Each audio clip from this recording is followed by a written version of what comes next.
Tahu nggak sih kamu kalau masyarakat juga bisa ikut terlibat dalam proyek-proyek yang diadakan oleh pemerintah loh? Bukan cuma sebagai penonton, tapi juga bisa sebagai penyedia barang dan jasa melalui proses pengadaan pemerintah yang sistemnya sudah serba digital loh. Caranya, kamu bisa mendaftarkan diri kamu sebagai penyedia barang dan jasa melalui LPSE atau layanan pengadaan secara elektronik melalui aplikasi yang dikelola pemerintah yang bernama SPSE atau Sistem Pengadaan Secara Elektronik. Melalui sistem ini, siapapun yang memenuhi syarat sebagai penyedia bisa langsung mendaftar dan juga mengikuti tender yang diadakan oleh instansi pemerintah.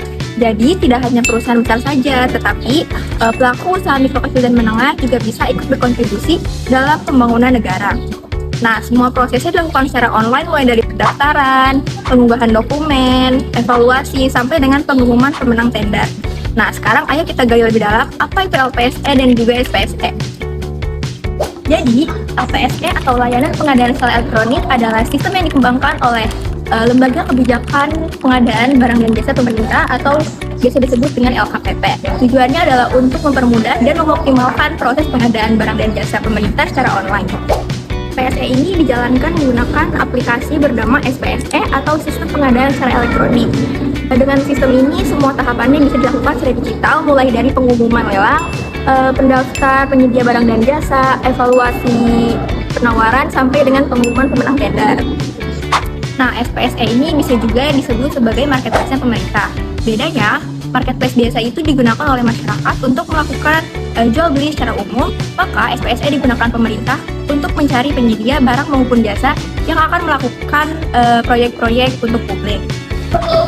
Nah, aplikasi SPSE ini terdiri dari dua jenis pengadaan. Yang pertama tender dan juga non-tender. Nah, kali ini kita akan membahas tentang tender.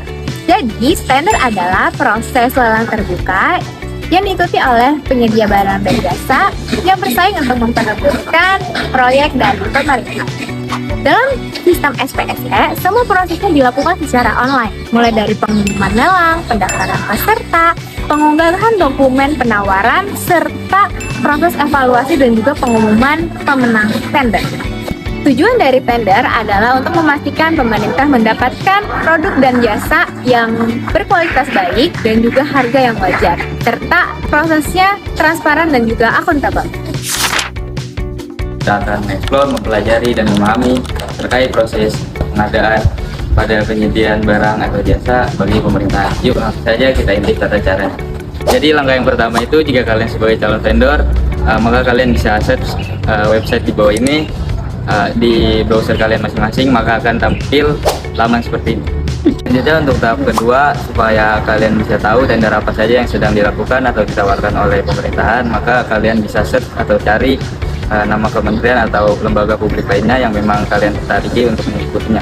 Sebagai contohnya, di sini kami mengambil Kementerian Kesehatan Republik Indonesia. Jika kalian sudah mengetahui proyek kementerian apa yang ingin kalian ikuti, maka di laman inilah akan tertera informasi kegiatan terkait tender yang akan kalian ikuti. Sebagai contohnya, kami mengambil tender dari kegiatan Kementerian Kesehatan Republik Indonesia pada pengadaan barang seperti ini dan pengadaan jasa seperti ini. Di laman inilah kalian akan mengetahui tender apa yang akan kalian tertariki itu berada. Setelah kalian mengklik tender tersebut, nantinya akan muncul tab informasi yang berisikan informasi secara umum yang disediakan oleh website SPSE. Yang pertama ada kode tender, di mana dalam informasi ini berisikan angka secara acak yang berfungsi sebagai alat untuk pengidentifikasi tender tersebut dalam sistem SPSE. Kedua, nama tender, di mana informasi ini berisikan nama kegiatan atau pengadaan yang diadakan oleh pemerintah yang ditujukan oleh publik agar bisa dilaksanakan oleh publik tersebut. Yang ketiga, ada informasi mengenai sumber dana. Jadi kita juga bisa mengetahui nih, dari mana sih dana yang diperoleh atau dana yang digunakan oleh pemerintah untuk pengadaan tender tersebut.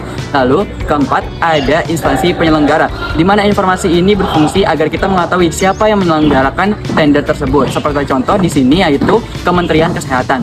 Lalu selain penyelenggara, kita juga harus tahu nih siapa yang bertanggung jawab dalam tender tersebut, yaitu dijelaskan dalam informasi satuan kerja. Jadi satuan kerja ini berisikan instansi atau nama-nama pihak yang berkaitan dengan tender tersebut dan bertugas untuk bertanggung jawab dalam pengadaan tender tersebut. Lalu ada informasi mengenai tanggal pengumuman. di mana tanggal pengumuman ini berisikan waktu sejak kapan pemerintah mengumumkan tender tersebut kepada publik. Dan gak kalah penting, ada metode pengadaan, di mana informasi ini berisikan bagaimana cara penilaian penyedia. Sebagai contoh, di sini tertuliskan tender pasca kualifikasi satu file harga rendah sistem gugur, di mana tujuan dari informasi itu untuk memberikan keterangan bahwa penilaian akan dilakukan setelah peserta atau calon peserta mengajukan serta memenuhi syarat yang sudah ditentukan dalam kualifikasi tersebut. Lalu, harga yang paling rendah ditawarkan oleh para peserta itulah sebagai pemenang. Jadi pemenang dan juga calon vendor akan dipilih dari harga penawaran paling rendah dari peserta-peserta lainnya. Lalu, ada informasi mengenai nilai HPS paket. Jadi HPS sendiri adalah singkatan dari harga perkiraan sendiri. Jadi kita juga tahu nih harga atau estimasi biaya yang akan dikeluarkan oleh pemerintah untuk mengikuti atau menyelenggarakan paket tersebut.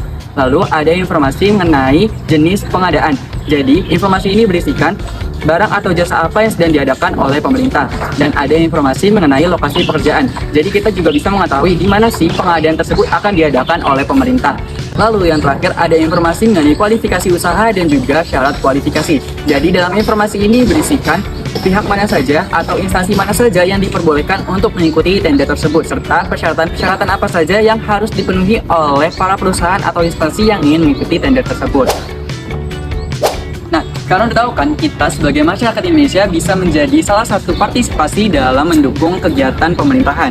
Dan kita juga bisa nih mengikuti semua kegiatan yang dilakukan oleh pemerintahan. Salah satunya yaitu pengadaan barang dan jasa. Jadi bukan hanya pemerintah saja atau perusahaan-perusahaan yang tujuan pemerintah saja, tapi kita sebagai masyarakat Indonesia bisa ikut andil dalam pelaksanaan pengadaan barang dan jasa selagi memenuhi kualifikasi yang sudah ditentukan oleh pemerintah tersebut. Jadi jangan ragu lagi ya untuk membantu pemerintah dalam mengembangkan bangsa Indonesia ini. Kenapa sih kita harus memberikan informasi terkait hal ini? Karena pengadaan proses barang dan jasa yang diadakan oleh pemerintah itu berkaitan erat dengan perencanaan maupun realisasi anggaran publiknya. Dengan adanya pilihan paket pengadaan barang pada sistem SPSE berupa penawaran penyediaan obat yang diselenggarakan oleh Kementerian Kesehatan dapat membantu mendorong transformasi ketahanan dan juga kesehatan yang direncanakan dalam 6 pilar dalam peningkatan kesehatan masyarakat Indonesia yang diatur dalam Peraturan Kementerian Kesehatan Republik Indonesia Nomor 12 Tahun 2025 tentang Rencana Strategis Kementerian Kesehatan tahun 2025 sampai 2029. Selain itu, proses pengadaan obat ini telah dibiayai ataupun memiliki sumber dana yang berasal dari APBN Kementerian Kesehatan tahun 2025 yang ada pada akun belanja, yaitu ketahanan kesehatan dengan keterangan resiliensi obat, dan akan dilampirkan anggarannya seperti ini. Setelah kita melihat tata cara dan mekanisme dalam portal LPSE, melalui sistem SPSE kita jadi tahu sistem pengadaan barang dan jasa yang dilakukan di Indonesia. Selain itu kita juga tahu proyek-proyek yang diadakan atau dilaksanakan oleh pemerintahan Indonesia, serta kita juga mengetahui anggarannya serta tata caranya agar kita bisa menjadi peserta dalam proyek tersebut. Lewat sini kita jadi bisa paham bahwa melalui SPSE, masyarakat bisa ikut memantau bagaimana uang negara itu dipakai. Tidak ada yang ditutup-tutupi, semua transparan dan bisa diakses secara online. Melalui sistem ini juga semua proses pengadaan itu dimulai dari pengumuman tender, pendaftaran peserta, sampai ke pengumuman pemenang dapat diakses melalui portal LPSE. Selanjutnya juga ada sistem SPSE yang digunakan itu sangat berperan penting dalam menciptakan transparansi publik, yang dimana transparansi publik ini membuat semuanya menjadi lebih terbuka, mudah diakses, dan juga dapat meningkatkan kepercayaan antara masyarakat dan pemerintah menjadi semakin lebih kuat. Yang paling penting, masyarakat bisa ikut berpartisipasi dan bisa ikut daftar menjadi penyedia barang ataupun jasa jika memiliki usaha yang sesuai. Jadi semua punya kesempatan yang sama untuk terus ikut membangun negara. Yuk dukung terus sistem pengadaan yang terbuka dan bersih demi membangun Indonesia yang lebih baik.